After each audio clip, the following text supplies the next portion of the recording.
government n'abatagikolamu lwaki tondopa ogwa impersonation aliwo ekikazi eyo kituula eyo makindye kyamba oyo junior talina mulimo akwatira minisita nsawo kale kituufu ne bwe mba nkwatira minisita nsawo regulating aba gwagigaba gwe minister wa public service kati woba siye gwe set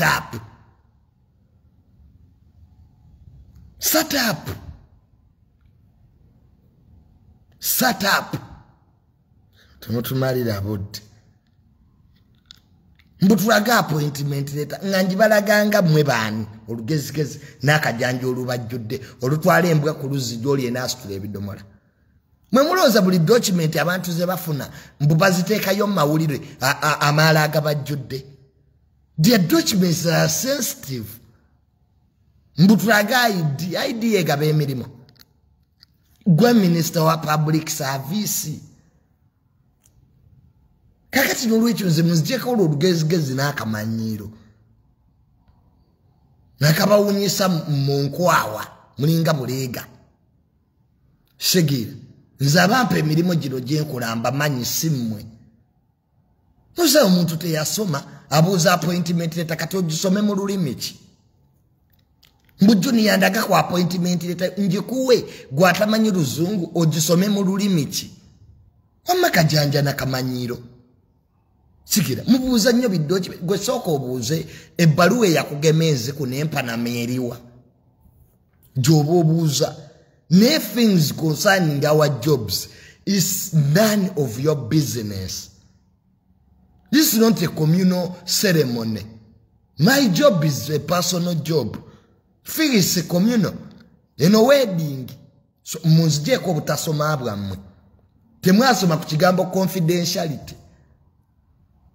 Because some documents are confidential. It's not going through in the papers.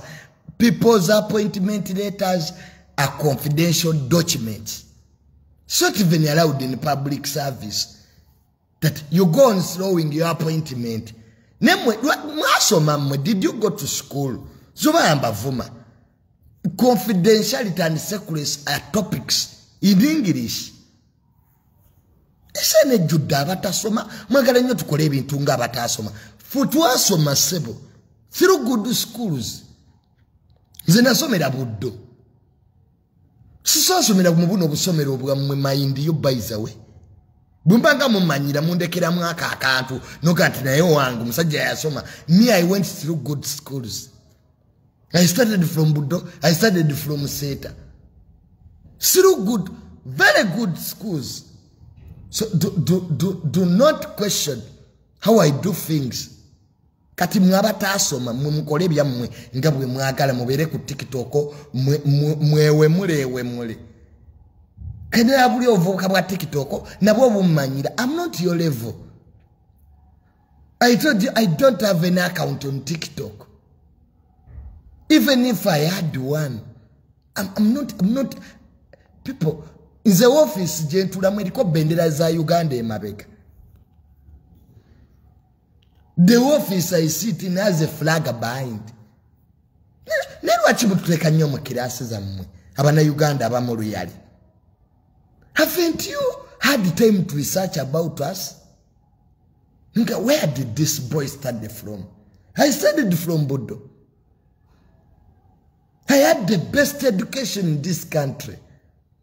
Kakati mumwagala kati mbalage what I do. Are you the ones who gave me the job? Abana Uganda abamu mumanyira. Naye obutasoma bwammwe bwe bubasiza obwavu. Omuntu n'oyogera n'omulimo gye wagufuna n'oyogera nani. Some things are confidential. We don't just talk about things concerning jobs. Are purely private. I can't just bring an appointment letter mbunjiteka kusoso to please you. Bwe nali sirina mulimo nga temwambuuza lwaki toguyina. Ugandans have the moral fiber sometimes to shut up. Musirikeeko kwa mwolesezza nnyo obutasoma bwammwe. Nuga no yasoma. How can you bring an appointment to take up social media? Really? Nga for bakozi ba government soka kuba sekulese. The oath of sekulese. Nze Tamale bintu bingi nnyo byemmanyi. Nebibera mu cabinet. Have I ever come here to tell you? Nti babadde mu cabinet de boogera kino. I took an oath of sekulese. There is a lot I know in this country. But I have to shut up because by the virtue nabi babulira nga ndi tayaliense. I'm now in a key government position. Chuvanga sichaya sama wama bintu byakisi because people can quote me according to the senior technocrat. Gobayizo kukotinga. Kati kino kitegere bwobango oyiri mu Uganda munonga wowandike baluwa teriko PO box. Kitegere you are in a very bad situation. Tumune bintu bikolanga abasoma. You cannot bring your appointment letter of your job no jiteka ku social media. Even your bosses. Futuna zi disciplinary committee kumirimu. These are public offices zatulimu. Purely public. Mwete mujja kutuja mu bya kusoma mutuze mu butasoma bwamwe. You do your things. Mubere mu byekisiru byamwe twabalekayo. Fitu ku bitu bya magezi. See, never disclose an agreement. You take a fuga agreement. Never in life disclose an agreement. People, did you have time to read and understand? Nzabamu mbatunulira abasinga ku social media temwasoma abamu kula mwe ebintu awo nvuddewo nyenze ku Bruno ke mumpitire Bruno kajje wano tatuyina budde bwammwe. Those people who are here nga muwandika bu comment obunvuma thinking that I will divert from my usual points. Mwanti mwagalamba we relevance sijja. Ati mwagalamba bu comment bwa mbusome mulabe mbusomye kati iyo technique najiga. People who write comments is it don't read them. Baba agala over attention. Ebyo twabivaamu kati. Bruno ke jangua. Nalabye story ya Bruno ke. Ni mukyala we. Gwe yazaalamu omwana. Omukazi oyo alimba. Mbu Bruno kabadde talabirira mwana abadde amulabirira. Bruno kabadde alabirira omwana oyo. Yakwata ne sente n'atandikira oyo omukazi business. Namulabye oyo omuwala oyo yeekaabya anoonya bu public sympathy. Mbu Bruno ketalabi abadde alabirira omwana. Bamuwane sente oyo omukazi atandike business neegwa. Omanyi mu abawala abamu abasinga obungi mujja ne mufumbira baserebu nga mutagetinze sente. When you don't get what you expected, notandika ogenda ku media nga weekaabya. So many girls mufumbirwa ba celebrity thinking that you are going to get money. Bwe bigana ngotandika okwekaabya ngotandika okukola butusho. Bruno kabadde alabirira omwana. Lwakuba ekizibu Bruno ke kyabadde ayina yali takakasa nti omwana wo basiwuwe. Kati leka DNA ekomewo.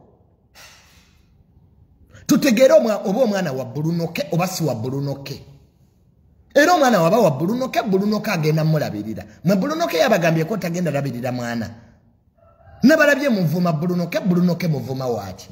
Bruno ke tanabagamba ko nti abadde talabirira mwana. Abadde amulabirira mbusobozi bwe. Atera Bruno ke DNA ebwe ekomawo. Ng'omwana we era Bruno ke agenda mulabirira. Nebyo ebikazi nze mbimanyi ebyo ebiwalawala ebyo. Bigenda ne bitagetinga ba celebrity. Nekijjanga kiroza kigenda funa sente. Bwe kifuuka disappointed nga kidduka ku mawulire. By the time you slept, gwe mukazi gwe kankubuzeeyo ekibuuzo. By the time you slept with Bruno ke, nokkiriza okwebaka naye nga temukozeseza condom. Nokkiriza okuzaala omwana. What did you expect? simanyi lwaki abakazi mulina mentality nti omwana aba wa musajja yekka. Yet now as a mother you have the moral fiber and the moral authority to take care of the kid. Bruno katanega nako ku mwana. Yagamba yagala DNA. Kubanga oyo omukazi oyo gwe muliko oyo yekabya kabyo oyo obuziga bw'ekirogo talina musajja gwabeera naye. Abantu basibya abantu bangi nnyo abaana nze nange bakasi baka abaana babiri. Ng'abaana mu butuufu si bange. Nenge bikazi bijja ne byekabya Junior nakuzaalira omwana DNA ezigenda okumongo omwana si wange. So Bruno ke mutuufu. Musajja talina musango. Bruno kazaala birira abaana mu busobozi abantu bune kibasobola okukola. Engalo tezenkanankana. Bruno katanega nako ku mwana. N'ekyo ekikazi kirina hidden agenda. Nze ate mukazi gwe watuuse okulikodingira famire ya Bruno ke. Nobiteekayo ku social media bwe nategedde nti muwala gwe totegeera. Yakutte famire ya Bruno ke tata Bruno ke namulikodinga namuteeka ku social media. Famire ya Bruno ke ze kuyambe. Famire zisiga tezagala kweyingiza mu bintu ebyo. Tata wa Bruno ke mwennyini azayogedde nawe kati wabadde omulikodingira ki? Oli muntu mukulu. Banne mukulu engeri gye mukwatamu abantu abakulu n'abaana abato. Nze sobola kulikodinga tatange n'omuteeka ku social media ebyo ebintu ebyo by'ekisirusiru naawe. Okukuyisa maaso mu bantu abakulu. Mugenze muzadde. Bruno kakuzaddemu omwana. Wali omuweerako ki? Ebyo ebiwala munne ebijja ne kibeeraawo nga kitagetinze mbu Bruno bw'anampasa nga nfuna sente abantu kati mukitegeere mulekerawo okwebaka ne basereebu. Thinking that you're going to get a better life. Bwe mumala nga mudda mawulire nga mwekaabya. Bakwata bukwasi. Kwata omwana wa Bruno ko muwe Bruno ko tambula ogende you look for life elsewhere. Nze abakazi kye mbagamba. Bw'oba owulira ng'omusajja akulemye muwe abaana b'otambula ogende. Simple. Si lwaki oba okayana n'omuntu. Because Bruno ke n'ekyo kiwala tebagenda kweyagala. Buli baba banyumya luba lutalo. Tata wa Bruno ke famire ya Bruno ke ezeeyogedde naawe ng'abantu abakulu obakutte obalikodinze obatadde ku social media really. Muwala gwe kiki ky'oliko? Kiki ky'oyagala like kiruubirirwa kyo ki? Leka DNA ekomewo. Omwana waba wa Bruno ke ajja mulabirira. Tani nagamba ko tajja mulabirira. Omwana DNA bwekoma nga siwa Bruno ke mukazi gwe lekerawo ebyo by'okwekabyanga abaana bato. Kwata omwana omutwale wa taata we. Kwata omwana omutwale wa taata we. Nze si gwe gusose nga bansiba abaana. Era n'oli omwana era naye byali agala okukola. Nze nayawukana ne Tasha wano. Mukyala wange Tasha. Ne twawukana. Ne mugamba Tasha kwata gago nkwate gange. Teri n'omu yali alemedde ku munne. Sigira. Abantu baawukana love eggwawo. People separate. It's a daily routine of life. Ne Tasha singa nali muzaddemu omwanda kye yandikoze kumpa mwana wange. Natambula n'agenda. Omuwala yenna ali omulekerawo okwebaka n'abantu. Mujja ne mwebaka n'abantu ne mumala ne mutandika okwekabyakabya eby'ekisiru bambonyaabonya. Oli muntu mukulu yo above 18. Nze byebikazikazi byantama ebyo. Wali omuwaako nga tetwaliyo wamala kutwebuuzaako mukazi gwe. Singa musokanga kutwebuuzangako nti Tamale ngenda muwaako. Ne tubawo ensala zaffe. Then yawu ne mujja ne mutandika okuddako obwo programu bwammwe obwo obwa views. Bruno ke tanneegaana ku mwana. Tannaba. Ayagala kutegeera oba omwana wuwe. Ate nga nange era kye nandikoze. Ebyo ebikazi byebaka nnyo n'abasajja abalala. Nze tetwayawukana ano ne Tasha. Mwalaba tuyomba. Walabeko Tasha ng'alikodinga famire yange. Of course. Love yaggwawo buli omu yakwatagaga ate buli omu ali bulungi. Nze sitemwesibanga ku bantu. Abanayuganda muyitiriza nnyo okwesiba ku bantu omuntu laga sikwagala nosigala nga omwesibako omugendedde ku program. The person doesn't love you. Is that hard to know? Bwe muba muli bantu bakulu nga mwatula ne mwegadanga mu mirembe miyitirivu ne muzaala omwana era mulina kuddeyo mutuule ku mmeeza mwenna. Social media tegaba marriage. Social media tesobola beezaawo obufumbo. People go through a lot. Kati ku Bruno ke mumuvumiraki. Mukazi gwe kola ekintu kimuze kyesobola okugamba. DNA ebwevayo ng'omwana wa Bruno ke mukwata omumuwe. Otambula ogenda onoonya obulamu ewalala. Abantu tukola ensobi mu bulamu. Fenna we have dated the wrong people before. Niti tudda ku media ne twekaabya I'm heartbroken over what people have been heartbroken before. Nange kenyini I have been heartbroken so many times. Ne recently just 2 days ago nina omuntu gwenjagala tanjagala. And I've found peace to live with it. Sibuli gwegala aba akwagala olaba nze junior. Nange bangamba no like no gende wo muntu nomugamba I love you nagamba I don't love you. No kaaba no bivaako. Gobadde tunaba nti naku zino mbadde ntekayo nnyo quotes za love. I'm heartbroken. Ate nze love empisa bubi. Nze when I love, when I hate.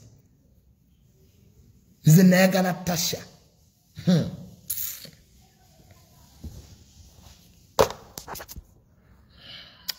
I'm so emotional.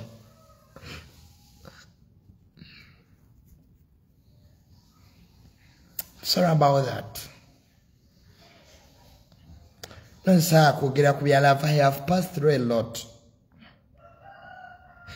I'm extremely emotional.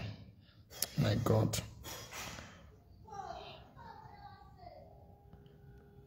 So my God.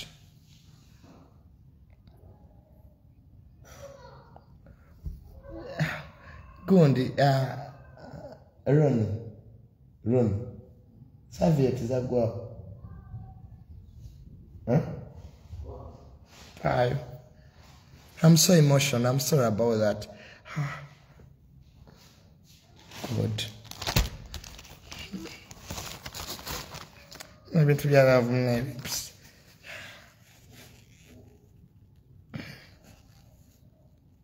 My God. Sorry.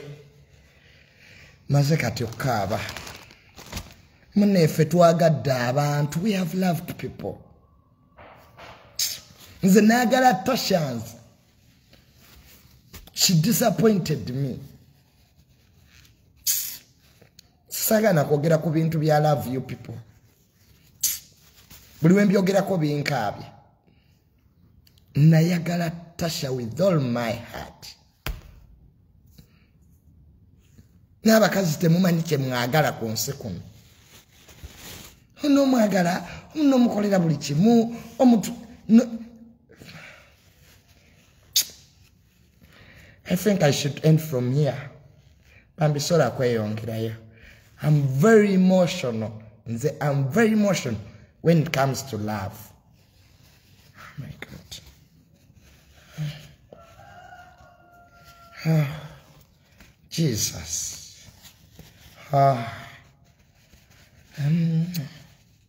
It's going to be okay, Junior. Don't worry. It will be okay, love. Munange.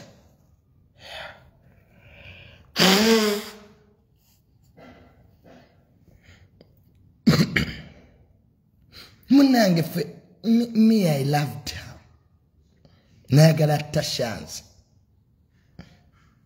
Nemugamba Tasha nyenda puwasa. Tasha, nayagala Tasha. Ne women don't care about love. Nze abakazi nabavaako. Tasha gwe nasemba okwagala. Banene njagala Tasha. Tasha namusanga n'omwana, kyokka n'omwana ne mwagala. Ng'omwana mpita daddy Gia. You people nze nayina love nze. Tasha ne mutwala ne waffe mamange namwagala bane mamange yayagala Tasha. In fact tatange teyamwagala, my dad teyamwagala. God, daddy takes long to love. By the way, daddy mutegeera. My dad is very intelligent at predicting. I remember when I later Tasha, my dad yangamba, me I will not celebrate. I will celebrate when you people have a kid. Nenga ye mami yali musanyufu. Mami nayagala Tasha. What happened? We broke up.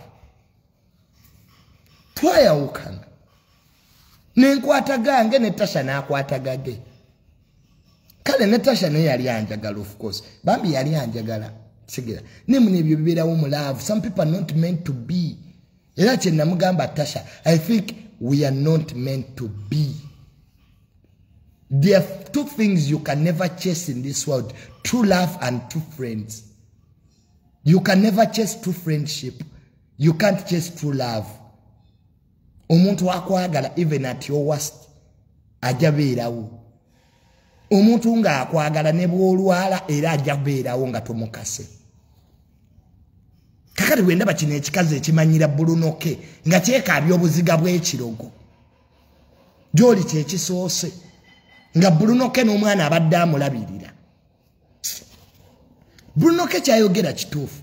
Ayagala DNA atandika olabirira omwana we. Is that hard? Nzola batamale nalabirira omwana atali wange. Nga family yange yonna ngamba ndi musiru.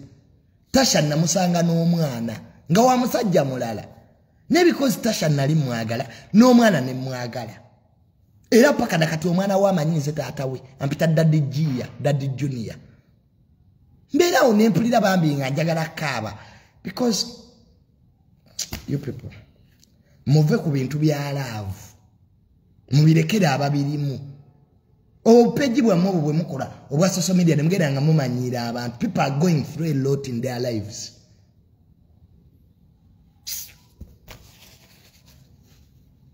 Oh my God.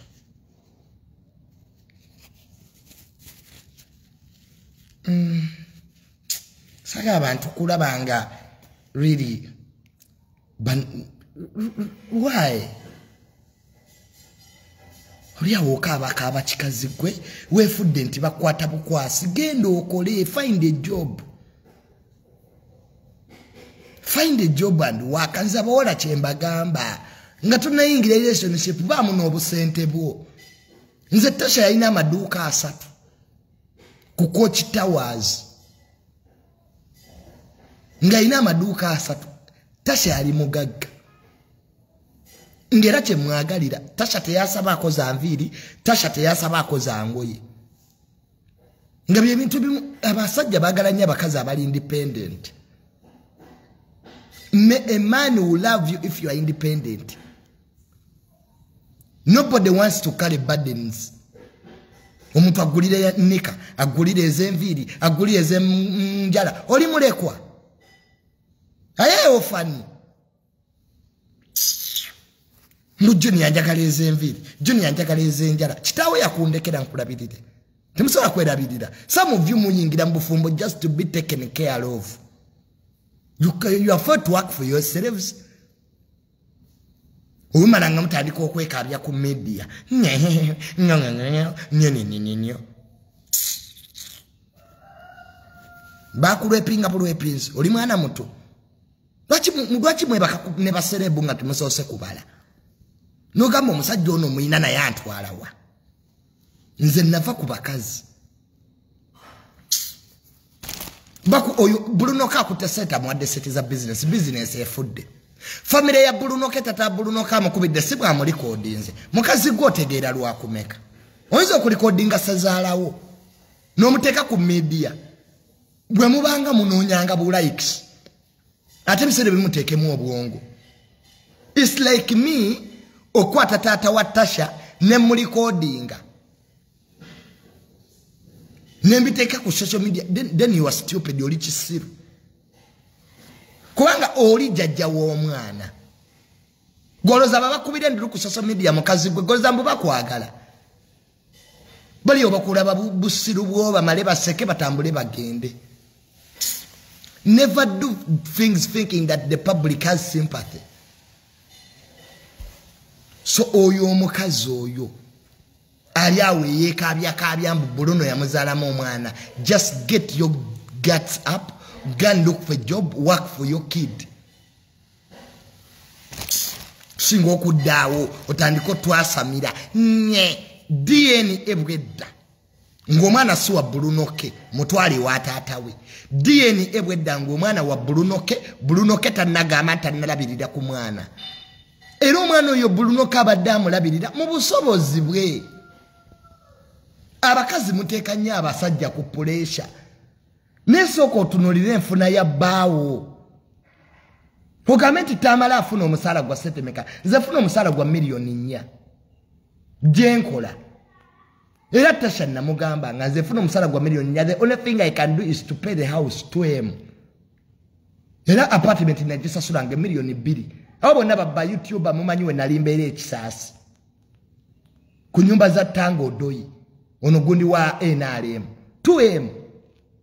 Nga ipe. Ne mugamba Tasha we mbasa sudde nyumba. Gwagendo sasula amasanyalaze n'amazzi. Ngera tutambula bulungi. Ngera ebyewaka mbikola ng'omusajja yenna because we natukira okwatira miliyoni 2. Nsasule wensula kiba kitegeeza nsobola okukwata obulamu buba si buzibu. By that time nga Tasha aleeta sente nampa. Enyumba ya miliyoni 2 mu Uganda gendo oginoonyerezeeko mukwano. It's not these ordinary homes. It's not these ordinary homes. 2M mu Uganda ng'osula busuzi nga sikulya. Manyama tuwa mwalo alenzi kuyobwongo. Sebo gwo musala gwa Uganda 80% omusala gwa bwe miliyoni 2. Sente zali nyingi. Nenga Tasha ajagala muwobulamu obusinga. Nemuga kati Tasha family ogiyingidde. Nemukwata ne mutwale ewaffe. Omuvubuka okutwala nakutwale wabwe aba akwagala. Nemuleeta Tasha nemuintroducinga nemunvuma bakadama abali eyo nemunvuma mbu Junior omuwala takusaana oyo omuwala mubi. Ngamba okay nze gwe nonze. Tasha n'akaaba nangamba Junior bali ku social media banvuma mbu ndi mubi. Mugamba Tasha wawasa social media ba wawasanza kati ku social media nango yagala ki temwamuvuma wano mukazi wange mbu mubi mbutasaana nepulira bubi nengana abantu bana ba social media bamanyira bami mukazi watu naguma nemuga kati Tasha ino kitegira owasiza serebu bagenda kwogerako nemuvuma ekitete yiche mbusiriti simanya agenda ate wasazaala wenga ayambadde bwatu kale mwali batuufu. Nyenze Tasha nze yamugana okwambala gomesi. It was me. Ebyo nane nsirika. Nga muli awo mumuvuma saabavuma. Tegera. Munene tubeerawo paka Tasha bwe twaseparating. Nere byatuvirako okuseparatinga yali taata wange. Taata ngete yamwagala kali. Tasha okubeera mu bufumbo obwo it was my mother. Ne my father. Taata nge yandi mwagadde Tasha namugala tuzaale. Wo yanga Junior taata wo tanjagala. Ne mugadde only if you want my father to love you gwezaala. Taata nga yagala nnyo abaana. Alingansi. Kati twali mune tuli mu process ya kuzaala. Kati atira bambi wankwatira mu bwenzi. Of course yankwatira mu bwenzi naye kati ekyo okunkubaawo kati Tasha nankuba ate. Kati ate daddi nanyigira ddala. Lwaki ankuba? Era nze ne graduation yange nabagamba tebimu kubinganya okuwasa abakazi bankuba. Baneefunira ssebo. Nebakuba. Just wakwanti wamanze mbeera awo Junior ngamba laba. Segera. Kati bwe yamala okunkuba kati nenfuna ebisago. Of course kati we nagende wa daddy wange nanga Junior ebisago wabijjewa ningamba bamugamba amazima kadaddi mumanyi simu wangu naddamu nambuuza Tamale oyina ebisago ku face ani yakubye nemukabo bamugabo batwalwanidde mu bbaala era nakyo nga tekikola kwa ile bbaala yandiri rumbi kati nesirika nemugada Tasha yankubye. That was the end game of my marriage. Daddy yanyiga yayomba naga nange kanyende tumukube. Of course daddy wange yali agenda kujja ku mizigo kwe tusula akube Tasha. Kati awden daddy nanyiga nangamba nayomba naga tugende tumukube nemugada Tasha muleke akuba atya nanga ikitegeza Tasha abera kuba ngo osirise nemugamba Tasha ankuba. Daddy nanga sidda mukusanga naye ebirala byonna bikole nemuga Tasha. Daddy munanga anganya okuddamu okubeera nawe. Of course twaka abanze naye but sezala wera wabata kwagala tusobola beera mu bufumbo. If your father-in-law doesn't like you, nebu osamirira lubale wechaggwe nebwamba, the marriage ejja kulema. Ka family y'omusajja we bate kwagala. Mukwano nebwe weeyerusa ebisambi. So kati munange nga we separate. Nga mugamba Tasha. Daddy aganye onkuba. Daddy nambuza yakubidde kini mga daddy yankwatidde mu bwenzi. Is that a crime? Ati daddy mumumanyi yaga is obwenzi is a crime. Obuyinza okubya omwana wange. Daddy teyakubira police y'ekisasi mbwegende kwate Tasha. Mbu yankubidde ki oba obwenzi kibi. Daddy nanga mwana wange obwenzi tekibangako kibi. You a man. Nanga singa nabazala mu kyalo omu mwandi badde muri bagezi bwe mutyo kafe family yaffe mune daddy atuzadde ba mama banjawulo na ndabira konze taatawo so kati mune ninga baiza wate nenkiraba munga kitufu. There was no crime committed. Kayingo izo gende wa daddy nondo pambo Tamale mwenzi era aseka busesa. Those are my genes. Genes zeze nyini Junior yafana na tata we na amumalayo. Era daddy yabira unanga ne Junior oli kisiru wansala. Siya kati oyina abaana 10. Nangambu ye bwe yali mu senior wano yali yazaala.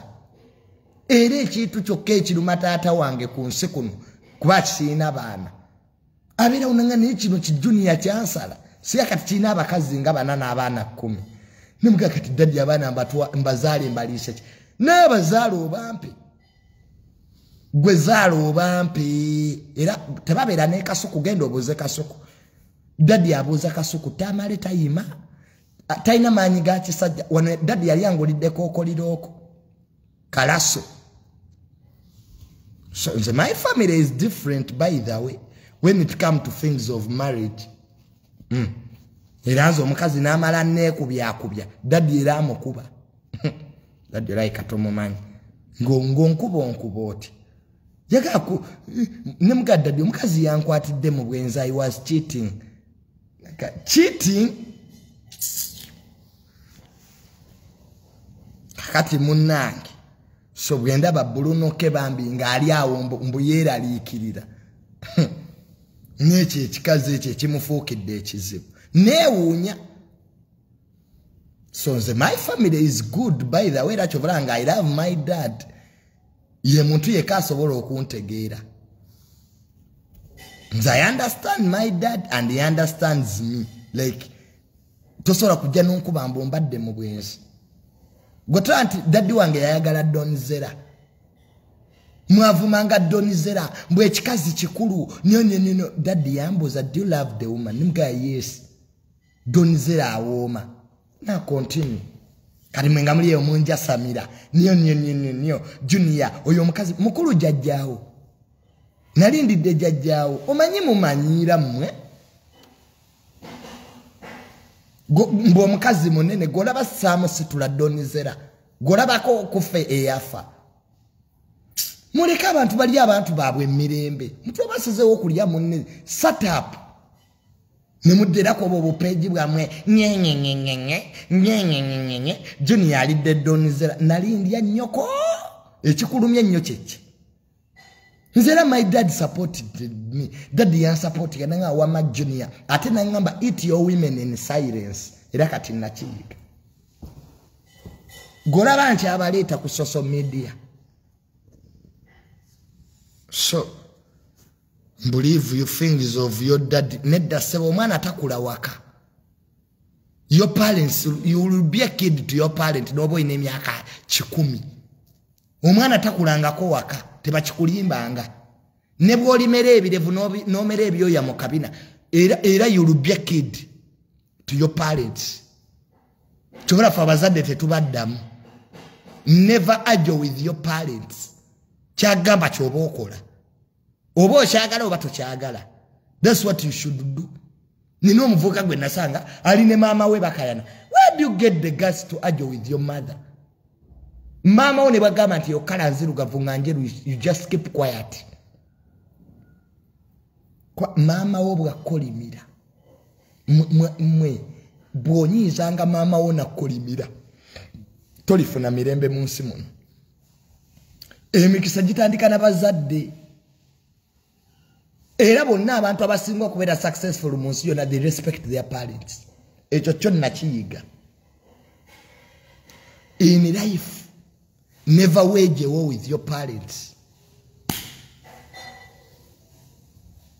omwana takula waka nza mu still a younger child of my mother mama angera buli wantunulira alaba katamala akatakatayambala pampa kali mwaba muloza mbo mukuze eri bazadde bamwe kubanga mbomeze ebirevu ayogera nawe oyogera nza respect my father ne bwakera ku machana ngatamale jangu tuvume gundi nzija is my dad in life obo yagala osirane bazadde bakolimire era lero katinga nakava kula yivweno woba wanyiza tato ne mama duka mangu wetonde samsole n'aba father baba bafuna obu father baba wo weekend badeo mbazadde baabwe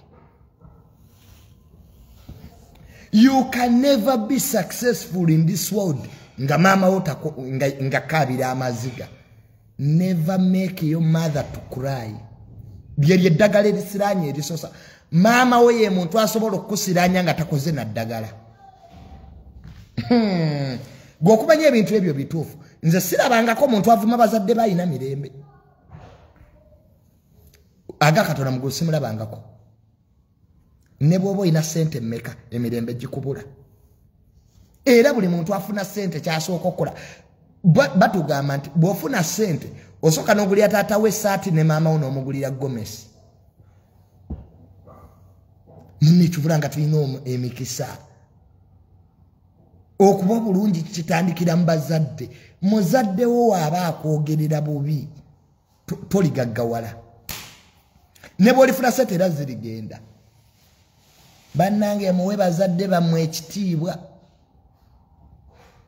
kyova olabanga omuntu amanyira bazadde bo tobeeranga na mukwano naye kati nze full figure yantama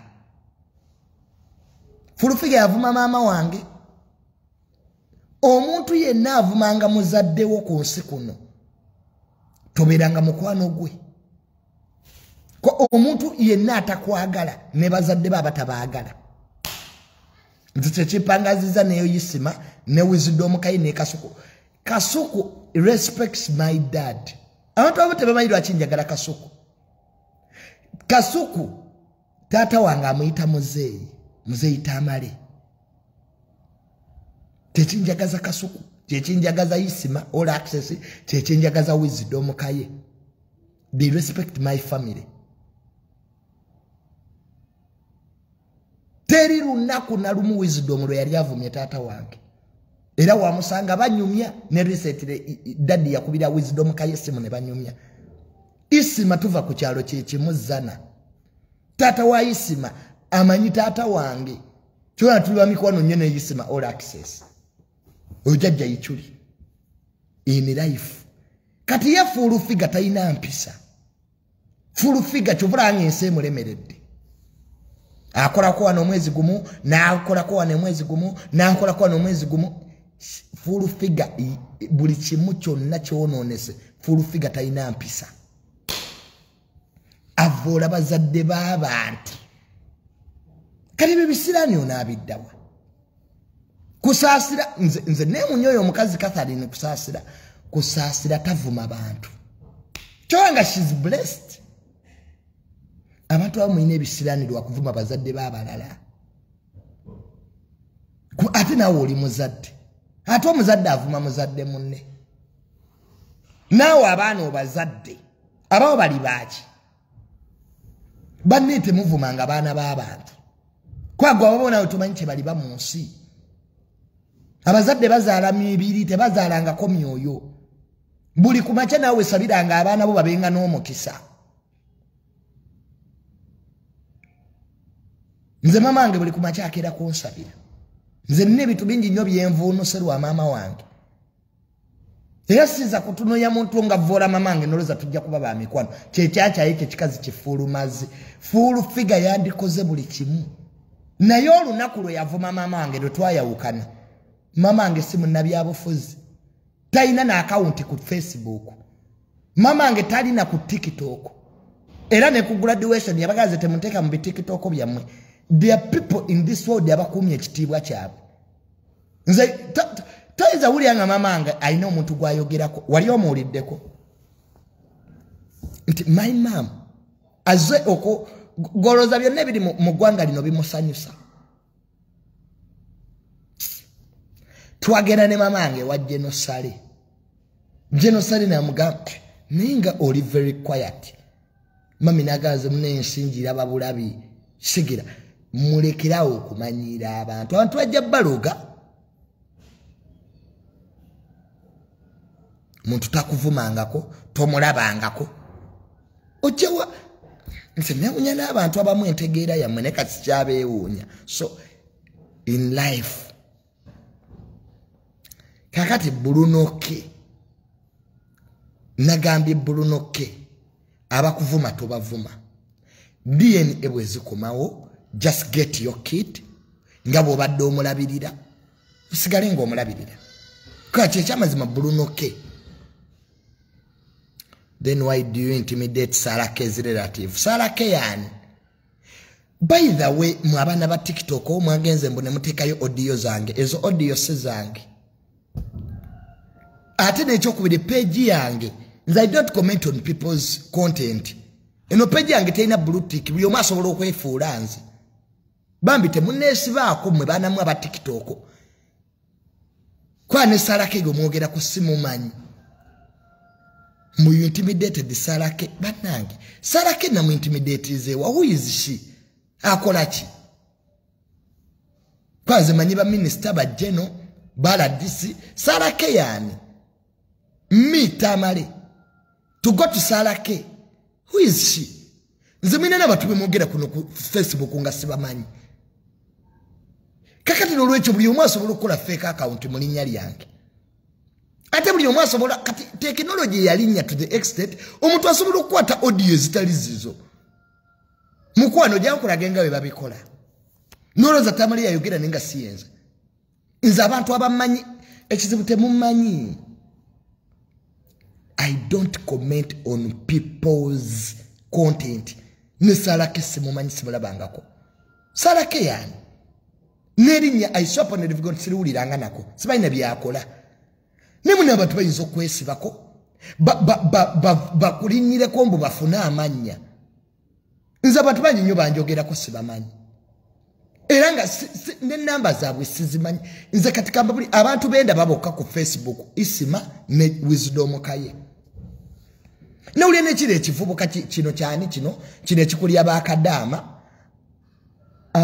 ani this idiot akulira bakadaama naawe wano mu Uganda yani oyo mvubuka yale musoma abeera ku TikTok nga ayasamirira namwe mumpe erinnya lyomanyi sibamanyi. I don't know them because I don't have time. No, I know that chigai. Namwe kibera ku TikTok nga kyasamirira ekigamba mbu kyekikulya bakadama mu Uganda. Who is that? Asirumbuye. There is that chigai. Ekyo kigai tekyasoma nasoma kibereko ku TikTok nga kivuma ba TikToker Calvin Kayanja. Yes, Calvin Kayanja. Let me tell you, that guy is an idiot. Calvin Kayanja. Kubanga Calvin Kayanja ku myaka gyayina, I've taken time. Omanyi lwaki namumanyi Calvin Kayanja? Bali bevumako ne mutabani wa Nadduli. The late Jakana. Calvin Kayanja musiru nze simulabangako. Kubanga ku myaka egyo Calvin Kayanja gyayina singa ayina omulimo ogutegerekeka. Ne mulaba ku TikTok abeera yeevuma ne baakayima abasinga n'emyaka ekitono ennyo 2. Omuntu yenna yeevuma n'omuntu ngo amusinga emyaka mwegendereza entegeera ye eba ya munguuba. Kiri kikivuga ki Calvin Kayanja kisiru tekitegeera. I have never found sense in Calvin Kayanja. Oyo gayi musiru agenda nayogera ebintu nomugamba okay Calvin Kayanja gwe president yewadde ebitiibwa. Namo advise namuga Calvin Kayanja teka wakalulu bakulonde. That guy is stupid, is an idiot. Calvin Kayanja kuba ku myaka gye singa takyakola ebyo tayina kyayina. Abeeroko ku TikTok naye asabira kati namulaba batandise omukyaza. Nomugamba gwayogera ku bantu oyina ki? Calvin Kayanja. Who knows you? What have you done for yourself? Nekibeeroko ne kibala obudde ne kyasamirira kibuukira. Buli topic yagyogerako. Oyo Calvin Kayanja. That guy is an idiot. Nze nali sikimanyi by the way.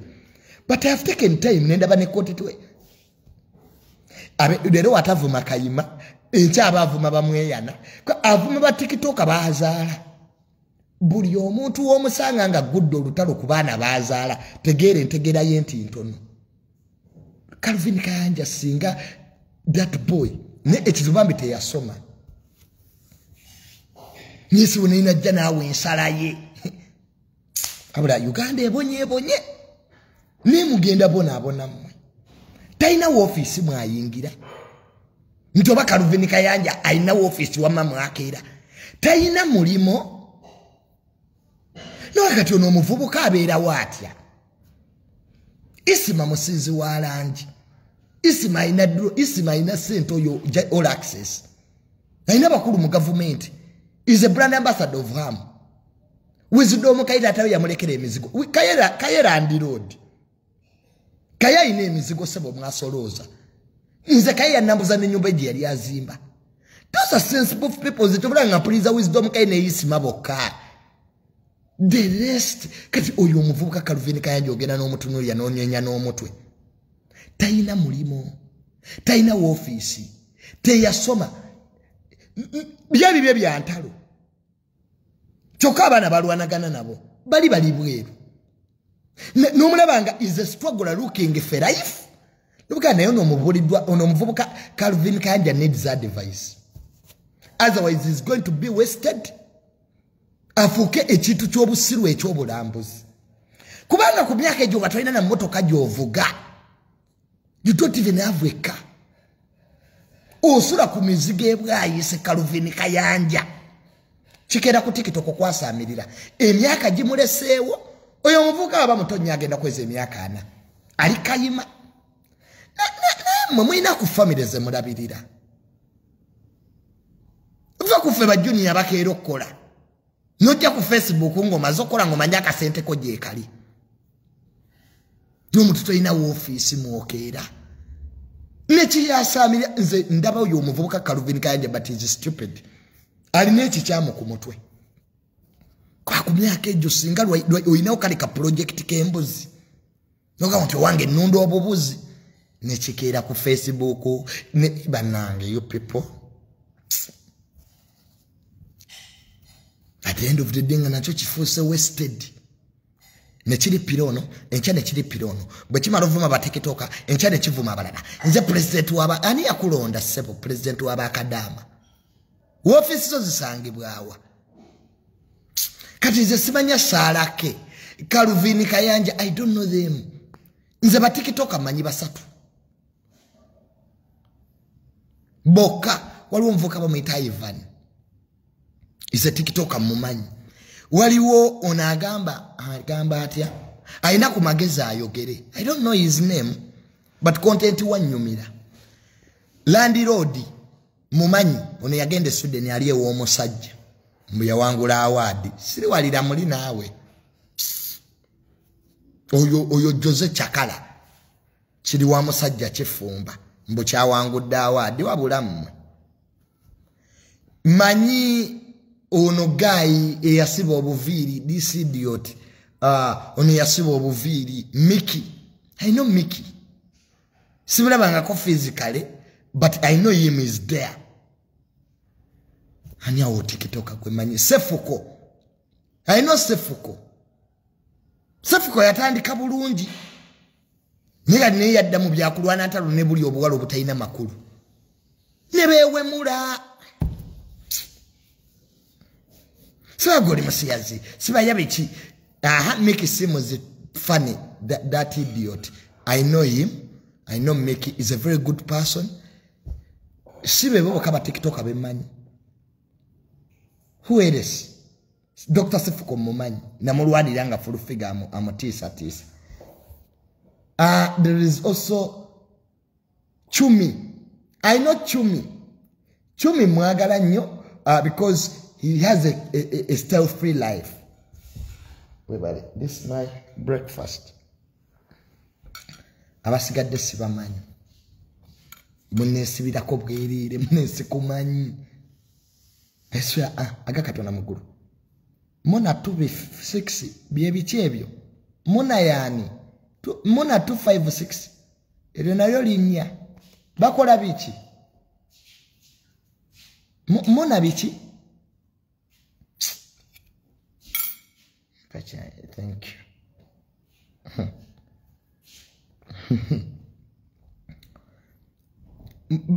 Mona biki? Siba manyabo. So, muna abantu banji mune Vannesa bako. Junior yazemu in box yange is a Tamale. So mune page yange tayina blotic. Everyone can be me. Echo muchinotinge. I don't comment on people's content apart from Isima and Wisdom Kai. I don't have an account on TikTok. I'm just opening one. So abasigadde I don't know you bamikwano. Munesibira kubwerere. Bambi sibamanyi. Kawajiro kigaye ekisiyazi. Simanya Prince ge. Gwe nakugamba nja kukuba. Uwe wasiyaguka. Gwe Prince ge kivuka kirioko ku TikTok. Bangamba kinjogerako kimmanyira naye nja kulinda mu December. Genda ombuzeeko emusiru ki. Nze nkuba. Nze Tamale nkuba ne fayiro nebula. Waliwo omuvubuka bakiyita Prince ge. Kimanyira nja kulinda. Omanyi mugende ne muvuma abantu eyo. Gwe Prince ge nakugamba nja kulinda. Nja kufuna. Ekivubuka ekyo kyefuula ekyogerera abasiyazi.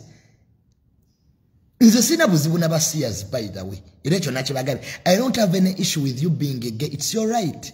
It's your choice.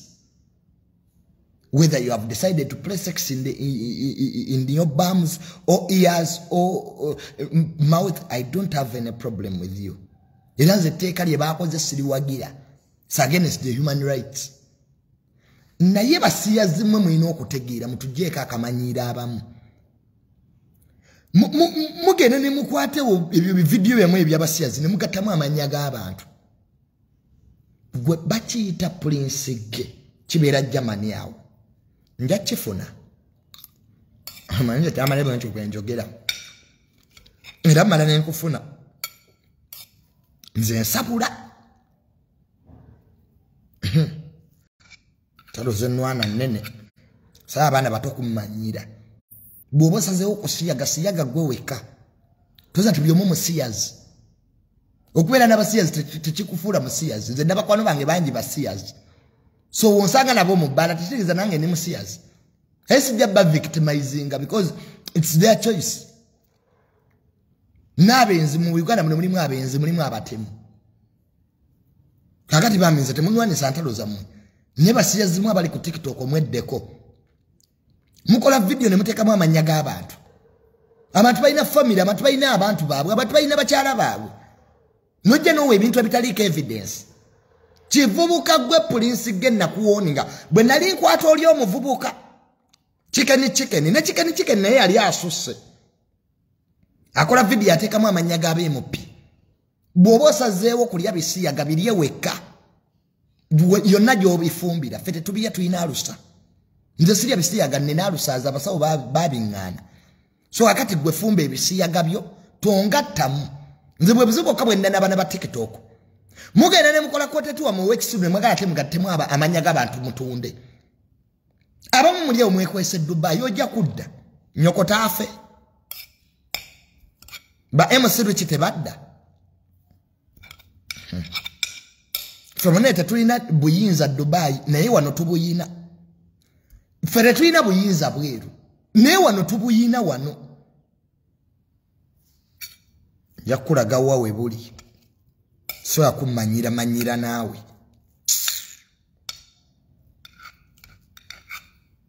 Nze sina buyinza Dubai, ojja kunvumira Dubai. Nja kulinda wano.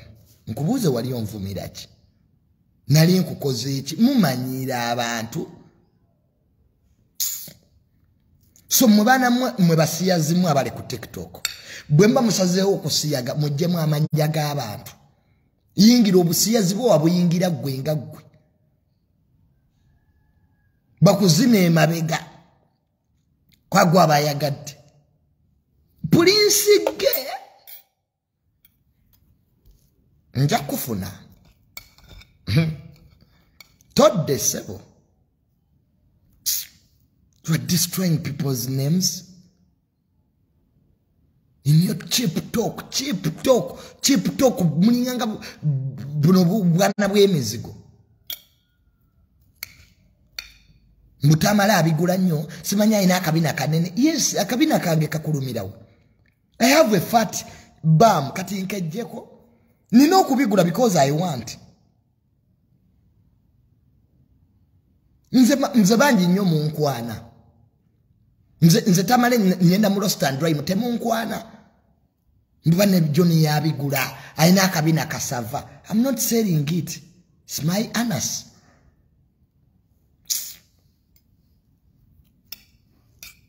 Omuntu n'abigula ne kibaluma. Omuntu n'abigula ne kibaluma. Omuntu na yes, I'm handsome. Obadde oyagala nnette. Mujuni yakabina okasiba. Era ne Lwiki bwe yali aŋŋamba MC Lwiki. Mujuni obigula nnyo mbu mubigulira mu mubiri. Mugamba Lwiki. You are my friend. Maybe there will be no discussion on my anus. You are aningiza naba.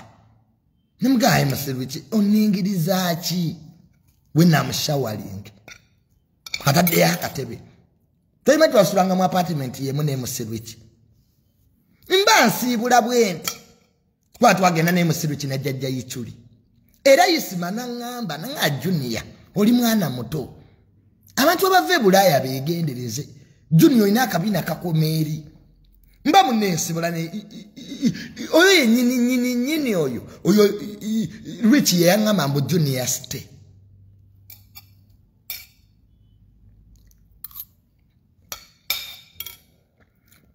Munenga nsigala ne Lwiki mu apartment.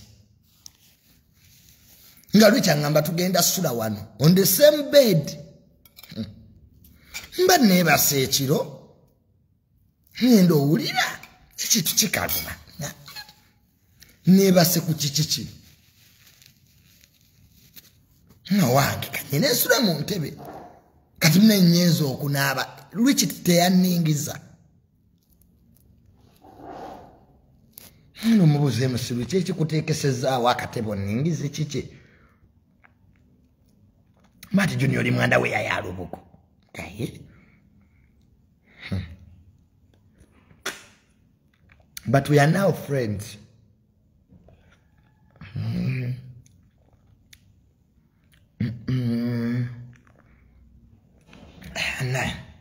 Nkadeka morning tea. Mnefa abakoledda chai yakusanga oli. So munange nze mune mbigula akabina nina kanene.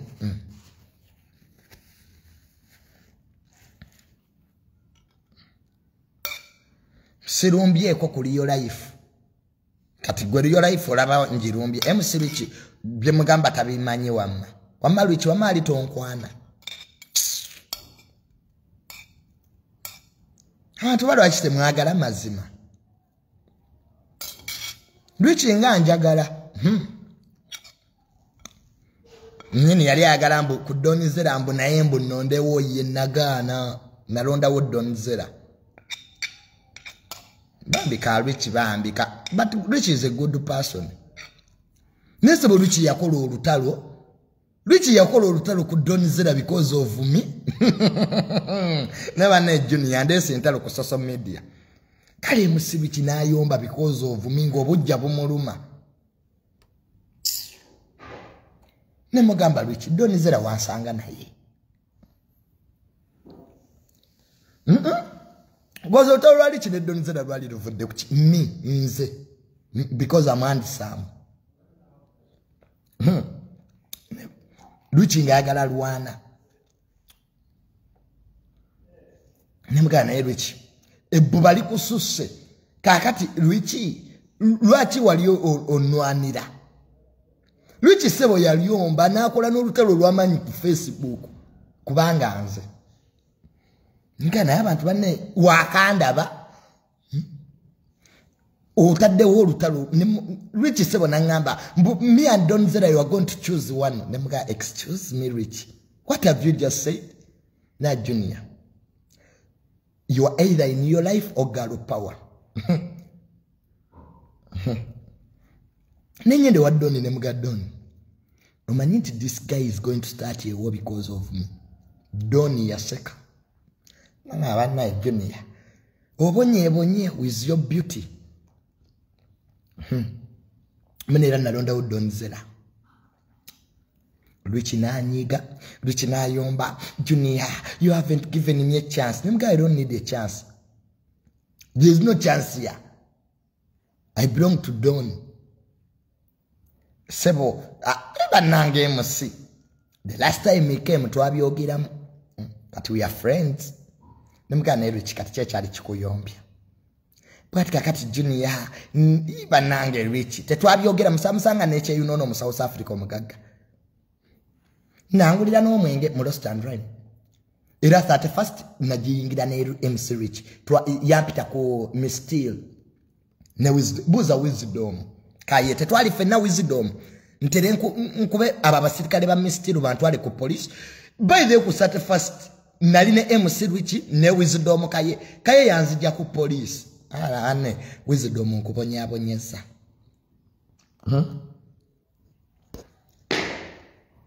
nakuba abasirikale ba mistiru kumbuza mbuse ye bali bangamba bichaba abasirikale mbumvemo mu motoka bankebere nabaka muri basiru mwe do you know whom you are talking to? Umanyiza anigwe nabaga sijja givamo mu jikebere olutalo ne lubalukawo nenkubira kamanda waabwe diplis nakubira gundi wa diplis oba wachira road nampe namba yo ensambya kamanda abwe nabagamwe basirikale mmwe temwasoma ko political science the senior citizens of this country temuba manyi Tamale nva mu motoka olaluta lwali ku Serena awo era nakola olutalo olala ku Serena nali njogera ku simu omanyisa omusirikale wa Serena bwe yangamba Why are you talking on phone? Nemugamba ye traffic officer. Do you even know who I'm talking to? I was talking to a very powerful person. Nemugate nesimu jenkutoji manyikwe. Does this phone wait? Era no watu afiko mulala yankwatira kwa akashia ndi mukwogerera ku simu na mbupaka aside. Namugamba afande, let me first finish the phone and we sort ourselves. Era namala simu kwa jeno yali yankubidde. Ettaka ly'ekyankwanzi erya namwandu wa Nyakayirima. Kati jeno bamujjako ku simu. Of course you can't switch off a jeno. Ulina kusooka kuwuliriza byagamba. Era bwe namala okwogera wa traffic ne mugagwe gwe wa traffic gwe jangu okusomesa. Some of us are senior citizens. We are talking to senior citizens. You don't have to interrupt. Nanga, please go. I didn't know. Let us enjoy power. Leka tunyumirwa obuyinza. Power is going. Kati tunabikola mu government ya principle. Ono Bob Wine abere magere mu bigere. Very useless being. Na akayimba Bob Wine ka wakubye kalungi kanyumidde. Akana romance. Bob Wine, your song is good. There is message in that. Nyimba za Bob Wine zo zinyuma okuwulira. Nange nalwagadde oluyimba. Bob Wine oluyimba lwo lulungi. Let nobody lie you. Your song is good. Principle. Byonna bye weeyita. Simanya ghetto graduate nze nabigana. But Bob Wine nja kukubira nkugambe oluyimba lwo lulungi. Ye lwaki mbiga nja gamba bajjo siye mukwanogo gwe musiba naye bajjo. Anko bajjo nkutumiddeko nnyo. Bob Wine mugambe nti oluyimba lwe lulungi lwe yafulumizza nalwagadde. You can't criticize a good song. That song is good. There's a lot of message. Nkweza abaganda. Nalumasi. Ninga principle nagani ebintu ebyo. Enyimba zo Bob Wine omanyi okuyimba n'ebyobufuzi byosooka obireke. Nakuulira mbu oyagala kujjako Museveni omuggyeko otya principle. Mpuuga asiba mu State House n'ababaka bo bambala gomesi ekiro. Sibasangayo mu State House.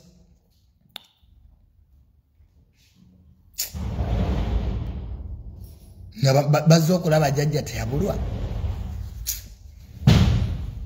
Kati president mumuggyeko mutya. Nopu yonna yaggwawo mwaddamu kulya ssente. Nze olunaku lwe waleeta abo abafere bampuuga abo bannamboze. Baba ntaga nti ekibiina kiweddewo. Nojjafu otugoba. Luyali. Bob Wine teyangoba. Ffe twegoba. Principle. Bob Wine ebyo ebyekisirwo n'abivaamu ddi. Mudde mu bintu eby'amagezi. Noga Bob Wine goba bannamboze. Negamba mpuuga oleeta waaki. Omufere w'ebbaluwa ensi yonna gwemanyi. Asiba ne President Museveni mpuuga.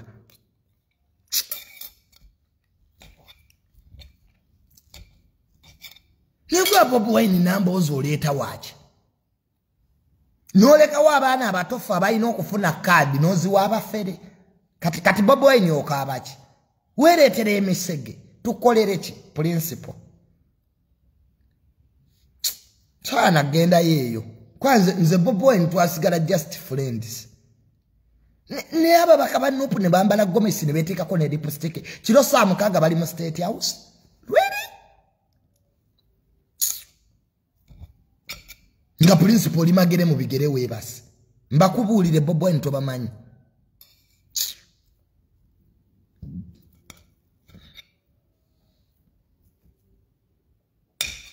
Tutulage ku bifaananyi nga Mpuuga ali mu State House.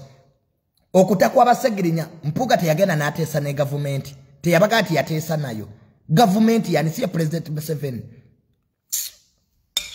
Liyo mwebuzabuza. Tewali bifaananyi Mpuuga yennyini yagamba mu kutakwa abasegirinya yateesa ne gavumenti. Enteeseganya tomanyi ezaali ggwe. Mwoza puluufu kyesinga eyo. Mpuuga yabagamba yateesa ne gavumenti. Sitaani ne Katonda bali bateesezzaako. Kiba kitegeeza Nuupu muteesa ne gavumenti we mwagalidde. Leader of opposition yateesa ne gavumenti mu kutasegirinya. Ndio sigale ye Dubai ngo yasaamiridde. Abantu sibago bagivaamu dda. Sagirinya singa ali bweru. Abasajja bagenda mu nteeseganya. Mpuuga naye n'agamba mbu ba leader of opposition we bava ku opposition bafune benefits. Ye mwennyini Mpuuga yakyeyogerera oyo leader of opposition wamu. Mbu yateesa ne President 7. Baateesa biki ebirala by'otamanyi. Ye yayitawa okuteesa ne President 7. Kati wembagamba nti abo tubasanga bambadde gomesi ekiro mu State House nga muwakana. Walabeko abasamize nga bali ne church bali mu kuteesa. Mpuuga by the mere fact nti yateesa ne President 7 batesegirinya otewaba situlwago. Tuvulanga Bobi Wine kyamunyiiza. Bobi Wine bamwa isolating mu negotiations. Mpuuga didn't involve Bobi Wine kyamunyiiza. Kuba Bobi Wine yakibayi teri atuuka maaso ga President 7 n'asigala kuwumulamwa. Kino teri muntu atuuka maaso ga President 7 n'asigala nga opposition. Gonoza wali opposition nnyo okusinga bano bagundi abakuloosinga. President 7 yakugankuweeki. Abantu so bali mu negotiation zaabwe. Kuba Mpuuga bw'ava ku leader of opposition agenda kubaaki. Tell me. Takyalina political future Mpuuga. Byonna abikoze. Mpuuga ayinza okuddamu nawangula e Masaka ng'abakoledde ki? Olutalo lwa Mpuuga ne Bobi Wine lwava ku nteeseganya za Ssegirinya. Bobi Wine bamwa isolatinga. Ne babizza mu parliament gyatatuula. Bobi Wine n'ayomba. Mpuuga yayisaamu nnyo principal amaaso nange ne wembazi. Gwe president wa party. Bateesa on behalf of the party ng'ate toliiyo. Really? Ne badduka ewa Katikkiro. Mbw abatabaganyi. Bobi Wine ne Mpuuga badduka ewa Katikkiro. Charles Peter Mayiga. Mwabeere mediator mu butakkaanya bwabwe. Era Bobi Wine yava mu lukiiko olwo nga tamatidde. Kwa Katikkiro yeekubira saidi ya Mpuuga. Era mu bubaka obuli mu luyimba lwa Bobi Wine lukuba n'abo ab'emmengo. Kuva dda Katikkiro ne Bobi Wine tebakwatagana. Kuva ku ttaka ly'e Busaabala. Tetukimanyi. Kansirika maama. Kuva ku ttaka ly'e Busaabala Katikkiro ne Bobi Wine tebakwatagana. Era page ezisinga ovuma Katikkiro Charles Peter Mayiga za Nuupu zeni yupi akimanyi. Waliwo tweet oba mwogezi wa Buganda gye yakola ebiseera balumbuye bali bavuma Kabaka. Gendo deyo gisome. Oba yali mwogezi wa Buganda gye yakola tweet nanga nti we baba bavuma Kabaka teboogera. Ngalinga akubeni yupi. Nze byo byonna mbimanyi politics ali awo. Katikkiro yali ayagala bwa president. N'aleeta Tafaali n'abeera popular government n'etya. Ne bamuga akomaawo. Bobi Wine okujja kwe. Kwatta project z'abantu bangi nga neya Katikkiro mweri oyo Charles Peter Mayiga. Neyo bwa president yali abwagala. Oyo Bobi Wine yattira abantu bangi gwe tomanyi gwe project gwe ze yaziika oyo Bobi Wine oyo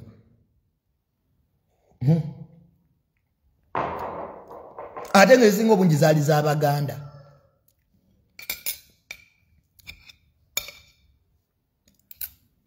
Kubanga Katikkiro Charles Peter Mayiga wava ku bwa Katikkiro agenda kudda mu byabufuzi. Yabwagala dda. Naye Bobi Wine Buganda yamuwagirako mu kalulu. Saabalaba.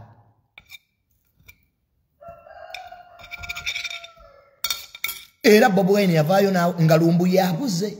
Bobi Wine yateekayo obubaka obusapooti nga Lumbuye. Nenga Lumbuye yavuma Katikkiro, Lumbuye avuma Katikkiro. Amuyita Wasanya Mayiga. Bobi Wine n'avaayo n'agenda ku pejje n'ateekayo obubaka. Ng'ata supportinga Lumbuye. Wali Lumbuye we yali abulidde. Goloza Katikkiro yawulira ati. Goza Bobi Wine kyeyakola yali takitegeera. Lwaki Bobi Wine yakwata Lumbuye ekifaananyi kya Lumbuye n'akiteeka ku peegi ye? Ng'ate Lumbuye avuma Katikkiro. Omanyi olutalo oluli awo ggwe. Kati lubuuze nze. Nze alumanyi. Era njagala nnyo ddeyo ka video. Nga bavudde mu nteeseganya wakati wa Katikkiro ne Bobi Wine. Olaba eriiso Bobi Wine yali akuba Katikkiro. N'oba tewasoma psychology okirabirawo. Bali ku peegi za njawulo.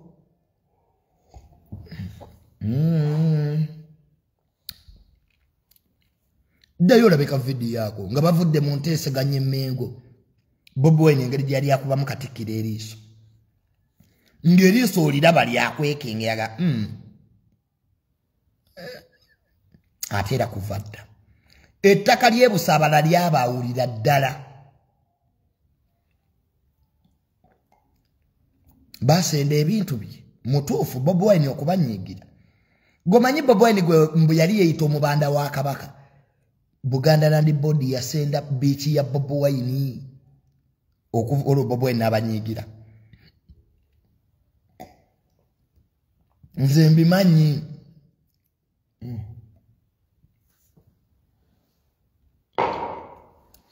Era mpuuga okujeemera Bobi Wine amaanyi alina gy'agajja. Bibuuze nze a political scientist. Munzikirize olwaleero ngimalire wano. Katikkiro yawa Kabaka obutwa. Sibimanyiiko ebyo. Ebyo Lumbuye yabimanyi. Buli ayagala taata w'abalongo omutuufu genda ewa Lumbuye. Junior ni taata w'abalongo simumanyi. Akundeetera bizibu. Saaga akundeetera bizibu.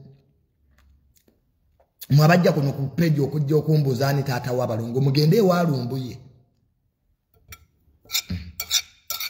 Ajja babulira taata w'abalongo yaani. Junior kituufu Katikkiro yawa Kabaka obutwa. Era mugende ewa ezo topic ezikwatagana ku balongo ba Kabaka. Topic ezikwatagana ku ani yawa Kabaka obutwa. Mugende ewa Lumbuye ezo siziina wano. Saagala bizibu n'abantu. Banvuma dda. Weeke eweddeyo nate mugimaze nga munvuma. Sikyayagala. Weeyingiza mu bintu bitankwatako. Nze okumboliza wanita n'ekigambo ne kinsimattuka. Nze simumanyi. Taata w'abalongo ye Katikkiro. Eyo olwaleero kangimalire wano. Kirabika Abannayuganda mulabika. Kirabika Abannayuganda mulabika mutandise okuseewuuka empisa. Junior otidde. Ntidde kali mu kitwale nti ntidde. Sitya ddenja naye kwa awaliwo ddenja. Kati tulinde Lumbuye atuulye taata w'abalongo yaani. Lumbuye mwesiga. Ajja mutubuulira naye nze simumanyi. Nze nange mune ndi katabo ka Maama Nnabagereka ndi ku peegi ya 5. Agakadala mugozi simanyi taata w'abalongo. Nze manyi abalongo Bassaabasajja Kabaka. Kalika nende lumbuye ne penge batubuulire. Abo be basigalawo munnange.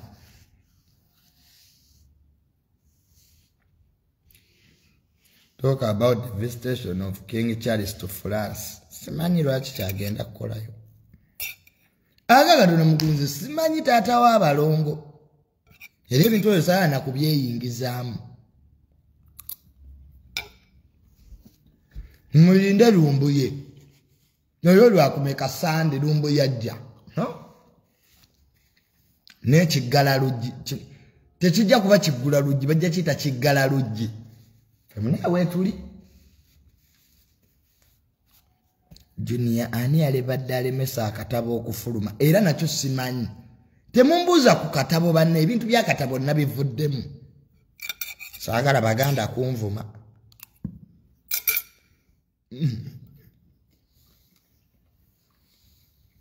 Ebintu bya katabo nabirekedde Tamale Mirundi senior my dad.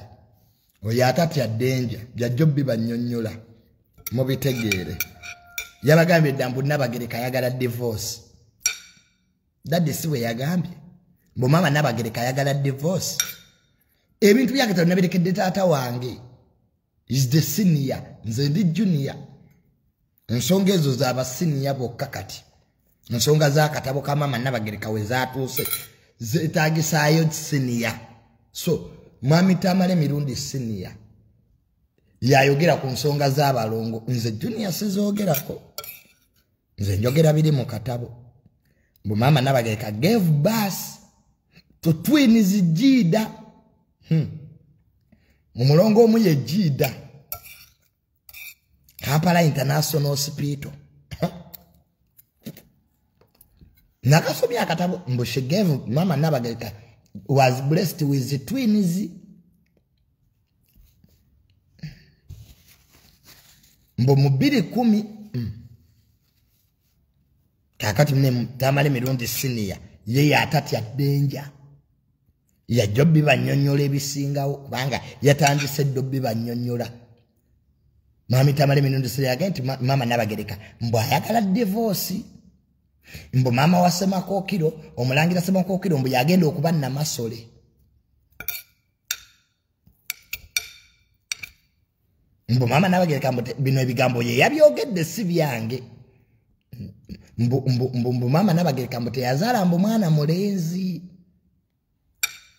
Mbo era mbo waba teyazaala mwana mulenzi kiba kitegeeza kabaka addako si mwana we kati aba balina ofuluma olubiri. Mbo mwami Tamale Mirundi senior yabadde abiŋŋamba. Nemugamba daddy ate abalongaani taata waabwe. Kubanga bo bwakabaka bwagamba dda si baana bakabaka. Kati mune ekyo kyo kyasigadde mu ddiira awo kubanga ne daddy naye namulabye ng'ekibuuzo ekyo tannaba kukola ki? Tannaba kufuna nnyo bulungi ansa. Ka engeri gyali nti ye senior. Nze ndi junior ensonga ezo nziraba bulaabi mune nange bye boogedde byenziramu. Aziyingirira.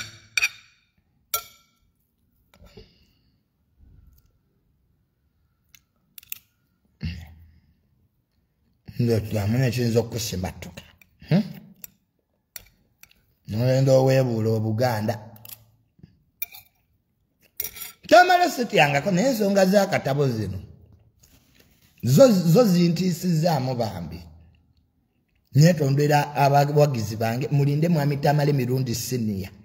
Jajjo bannyonnyola akatabo ka mama Nabagereka. Kiki kikategeeza ninga yagaye mbuka divorce. Kati mu separating ebivumo bye munaavuma daddy nange. Sagala nnyo kati mutugatte nga mutuvuma. Nsina kye naayogedde. Mba manyi muyinza otuvumira wamu. Nze ebivumo byange bijja ewange. Ebya daddy biddi kwafe tetujja sirika. Tujja bidde sikasinga bekiruma kibalume. Muleeta ku ssaawa nga 9 era nsonga za katabo. Ate nze ne daddy tugenda ku discussinga kakatabo page per page. Banne mbeere bulungi.